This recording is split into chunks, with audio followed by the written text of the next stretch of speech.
बुलढाण्यात स्वातंत्र्य दिनाच्या सोहळ्यापूर्वीच जिल्हाधिकारी कार्यालयासमोर आंधरुळ येथील महिलेने आत्मदहनाचा प्रयत्न केला। मात्र सतर्क पोलिसांनी त्वरित हस्तक्षेप करून गंभीर घटना टाळली। गावातील अतिक्रमण विरोधात कारवाई करण्याची तिची मागणी होती।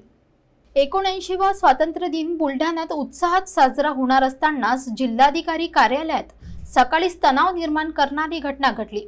आंधरुळ गावातील शेवंताबाई बनसोडे या महिलेने कार्यालयाच्या मुख्य गेटवर अंगावर ज्वलनशील पदार्थ घेऊन आत्मदहनाचा प्रयत्न केला। घटनेच्या क्षणी उपस्थित पोलिसांनी प्रसंगावधान राखून तिला रोखले आणि आत्मदहनाचा प्रयत्न हाणून पाडला।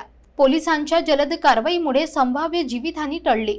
शेवंताबाई बनसोडे या महिलेने गावातील अतिक्रमण हटवून दोषींवर कायदेशीर कारवाई करण्याची मागणी प्रशासनाकडे केली होती। अनेक दिवसांपासून या मागणीसाठी ती सातत्याने पाठपुरावा करत होती। मात्र मागणीची पूर्तता न झाल्याने तिने स्वातंत्र्य दिनासारख्या महत्त्वाच्या दिवशी लक्ष वेधण्यासाठी हे टोकाचे पाऊल उचलल्याची माहिती समोर आली आहे। घटनेनंतर पोलिसांनी तिला ताब्यात घेतले असून पुढील तपास सुरू आहे। जिल्हाधिकारी कार्यालय परिसरात या घटनेमुळे काही काळ तणावाचे वातावरण पसरले होते।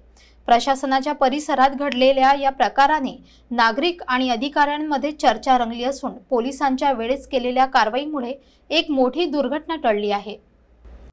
एकच मागणी आहे की महावर जे अन्याय केला त्या जाग्यामुळे त्या जागेचा न्याय भेटावा म्हणून मी ते आत्मदानाचा इशारा दिला होता।